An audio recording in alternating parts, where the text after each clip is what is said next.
Son dos grandes posturas teóricas las que van a contradecir al pensamiento escolástico. Una de ellas es el racionalismo, representado por René Descartes, y la segunda es el empirismo.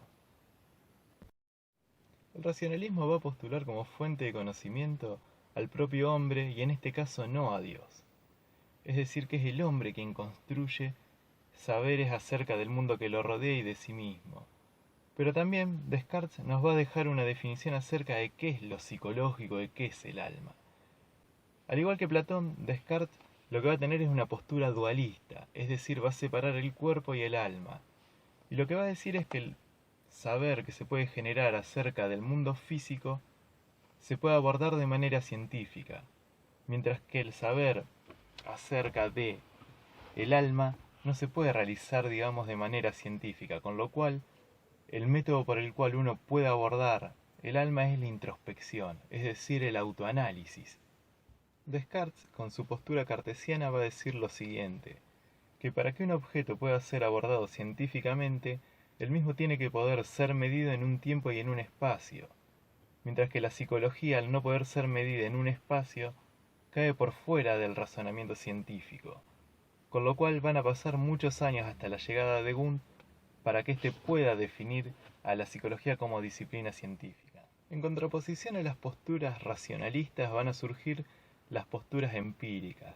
¿Qué quieren decir estas? Que el saber o el conocimiento se genera a partir de la experiencia, que un haber no puede estructurar el mundo sin haberlo conocido antes a través de los sentidos. Y de aquí se va a plantear la gran crítica a Descartes, quien pensaba que el alma era innata. Pero bueno, no es un tema que nos incumbe hoy, así que avancemos un poquitito más para poder llegar a definir lo que es la psicología científica y cómo es que nace. En este contexto de conocimientos va a surgir el filósofo Herbarth. Herbarth lo que va a postular es una teoría acerca de qué es lo que tiene que suceder para que las impresiones del mundo físico lleguen a nuestra conciencia. Y va a ser el pionero, es decir, aquel que va a marcar el camino hacia el futuro estudio de lo que tiene que estudiar la psicología. Según su teoría, él lo que establece es lo siguiente. Bien, su teoría va a plantear que para que un estímulo físico se convierta en un elemento de la conciencia, este tiene que superar cierto umbral, es decir, superar una barrera. Para ponerlo en un ejemplo, si yo tengo una ventana a 2 metros de altura, para poder ver hacia afuera lo que voy a tener que hacer es colgarme del borde y mirar hacia afuera. Esa altura sería el umbral. Y esa ventana por la que yo miro sería la conciencia. Ahora, si tengo que subir 3 metros para poder mirar hacia afuera, el umbral de la conciencia sería mucho más grande en este caso. Pero bueno, espero que esta metáfora les sirva para poder ir ejemplificando o entendiendo, mejor dicho, lo que es la teoría de Herbarth. Estas ideas fueron recogidas por distintos grupos de científicos que van a ser justamente los pioneros en realizar los primeros experimentos psicológicos. Bien, los primeros experimentos psicológicos no fueron realizados por psicólogos en este caso en particular. Qué loco, ¿no? Pero bueno. Los primeros experimentos psicológicos fueron realizados por fisiólogos. Gente que estudiaba justamente el funcionamiento del cuerpo humano. El primero de ellos fue Geber, o Weber, o como quieran llamarlo, la verdad la pronunciación no es lo mío para nada. Geber establece lo siguiente, lo cual se lo voy a explicar con un ejemplo para que se pueda entender mejor lo que son las intensidades entre estímulos para que uno pueda percibirlo. Bien, si estamos en una sala oscura, muy oscura, y yo pongo dos luces de frente muy pegadas, lo más probable es que la percepción de nuestros ojos sea la de ver una sola luz. Ahora, ¿qué pasa si a la luz que está a mi derecha la empiezo a intensificar? Recién ahí vamos a empezar a percibir la diferencia. Entonces, a ver, ¿qué es lo que establece la teoría de Geber? Que para que uno pueda percibir la realidad objetiva, o los estímulos mejor dicho, tiene que existir una diferencia de amplitud entre dos estímulos mínimos. Si no existe esa diferencia, o sea, no vamos a poder percibir esos estímulos, y lo que vamos a percibir es uno solo. Por otro lado, la segunda persona que estudia en este caso los problemas psicológicos desde la fisiología es Fechner.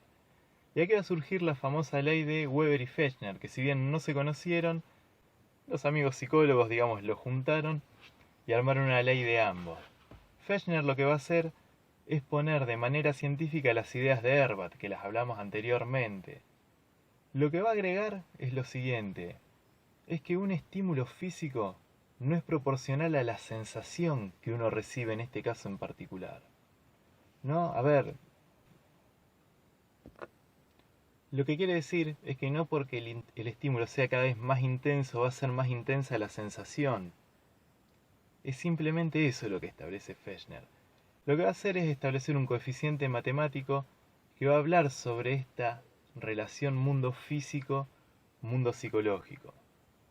Volviendo al principio, y lo mismo que dijo Herbat, él lo que va a decir es que, ante la presencia de un estímulo físico, ese estímulo debe superar cierto nivel, cierta barrera para convertirse en una sensación psicológica, o en una sensación simplemente. Él estaba más interesado en cómo funcionan los sentidos, no en cómo funciona la mente o la cabeza. Con lo cual, a ver, sus aportes quedan un poquitito obsoletos o quedan, digamos, en otra esfera. El agregado que va a hacer Fechner es que el umbral del conocimiento, de la conciencia, va a depender de la atención en este caso en particular. Y pensémoslo con un ejemplo. Fíjense, ahora que estamos en cuarentena, que al haber tanto silencio en la calle cuando pasa una persona caminando, escuchamos sus pasos. Ahora, si fuese un día normal, donde hay mucha circulación de gente, esos pasos no los escuchamos, con lo cual nuestra atención está focalizada en otras cuestiones y ese umbral va subiendo o va disminuyendo.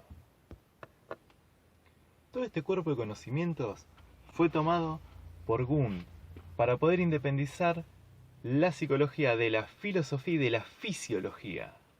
Qué trabajito que tenía este muchacho. Pero bien, antes de llegar a Wundt, vamos a ver a quién fue su maestro, en este caso von Helmholtz, que se los voy a dejar escrito acá abajo porque la verdad no sé cómo se pronuncia. Así bueno, cualquier cosa pueden ir buscando. Helmholtz lo que estudió fue los tiempos de reacción en las terminales nerviosas de las ranas. ¿Qué es lo que hacía? Basándose en las prácticas teóricas del galvanismo, que quizás ustedes lo conozcan por la historia de Frankenstein cuando le dan vida al monstruo, comenzaba a estimular las terminales nerviosas con electricidad. En este caso en particular lo que hacía era cortar un miembro de la rana, generalmente un brazo, por decirlo de alguna manera, o mejor dicho la pata, y estimulaba la terminal nerviosa receptora. Con esa estimulación, lo que buscaba era ver cuánto tiempo tardaba la rana en mover esa extremidad desde la presentación del estímulo hacia la... A través de la estimulación eléctrica, lo que buscaba Helmholtz era determinar el tiempo entre la presentación del estímulo y la presentación de la respuesta, a lo cual llamó tiempo de reacción. Wundt realizó muchos de estos experimentos junto a Helmholtz, pero dijo que en los tiempos de reacción o en el condicionamiento o simplemente en la medición del tiempo en que uno tarda en reaccionar a un estímulo, no hay psicología posible. ¿Qué es lo que hace Wundt en este caso en particular y es lo que lo termina de meter en el campo de la psicología? Lo siguiente. Siguiendo esta línea de experimentación de Helmholtz, Wundt lo que va a hacer... Siguiendo esta línea de experimentación sobre los tiempos de reacción, Wundt lo que va a hacer es lo siguiente. Bien, en una sala aislada, lo que hace Wundt es lo siguiente. Coloca un sujeto en una silla de frente a una pared con dos luces. Las características de estas dos luces es que una es verde y la otra es roja. Y la consigna es la siguiente. Le pide al sujeto de experimentación que tome una decisión. Y esa decisión es la siguiente.